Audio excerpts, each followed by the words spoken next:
Hi, my name is Leopold Russell, and today I'll be talking to you about the theory of evolution. So, I'll be studying the document Evolution, the Story of Life on Earth, written by Jay Hostler and co-illustrated by Kevin and Xander Cannon.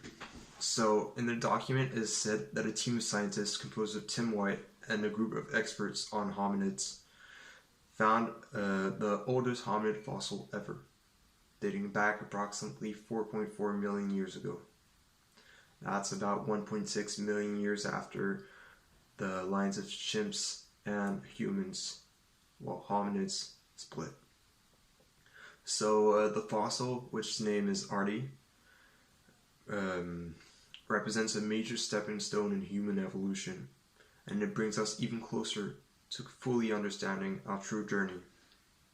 After a close examination of Artie's skeleton, so the fossil that was found, the scientists have concluded that Artie's species is actually a transitional one. So what is a transitional species? A transitional species is a species or intermediate creature that evolved between two distinct species. So transitional features show a connection between an animal and the animal it has evolved from.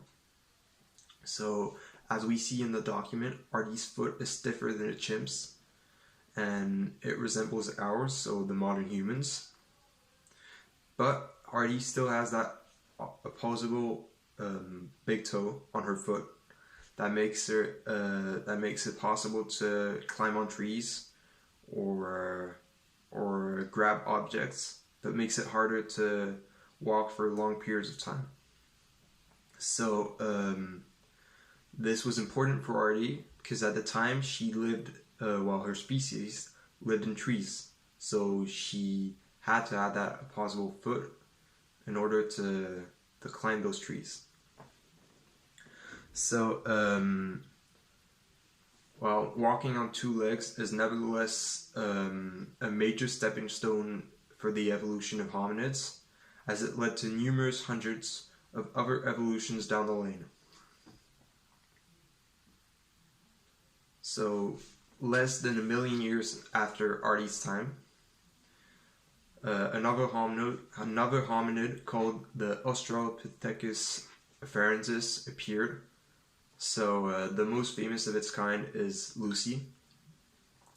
And what makes them different from Artie's species is that their big toe is actually aligned with the four other toes, like that. And their four other toes are much shorter than other apes, like gorillas or chimps, which makes it, again, easier to walk on two legs upright. So, she also had an arch and a prolonged heel to absorb shocks while walking, and contrary to Artie, these two evolutionary changes allowed Lucy to walk for very long periods of time compared to other apes like gorillas or chimpanzees, who can walk on 2 feet but prefer to walk on 4 legs, as it's easier for them to move that way. So this brings us to the theory of evolution. So what do we truly call evolution, and how is it transcribed through the document that I'm presenting today? So evolution is a process by which species and organisms arise from earlier life forms and undergo changes over time. So that's called natural selection. The modern understanding of origins of species is based on the theories of Charles Darwin, which was a scientist, who was the one to come up with the idea that humans and apes had a common ancestor that roamed the earth several million years ago. So, Darwin observed that there were certain amounts of variations in traits or characteristics among several individuals of different species that belong to other populations. So some of these traits were related to fitness. So they allow individual organisms that possess these traits to survive better in their environments and survive better than those who do not possess these traits.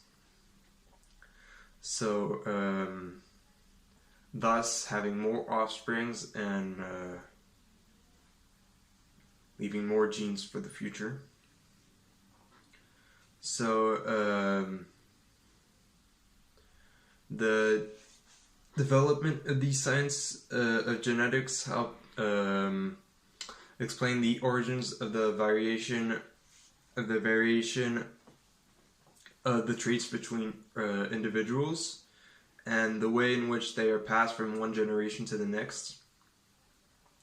So, but since then, since Charles Darwin's theory of evolution, we've come up with two more factors that can impact evolution. So these factors are genetic drift, when one population is pushed away to another country or another land. Thus, the two cannot reproduce and create offsprings. And the other one is sexual selection, in which individuals who are better equipped for sexual intercourse have more offsprings, and those who are less equipped are forgotten and then thus have less offsprings. So in the document there are signs that our species evolved from an ape-like ancestor. So and then evolved to the Australopithecus afarensis, so Lucy, which then evolved to modern humans, so us. The way our foot changed to adapt to our necessities is and our lifestyles is a proof of evolution in itself. So this then brings the question: did humans evolve? With the scientific evidence that we have today, we can't truly say that humans evolved. People who believe in evolution, whether they know it or not, are considered Darwinians, and but we must take into account that there are different cultures and different religions.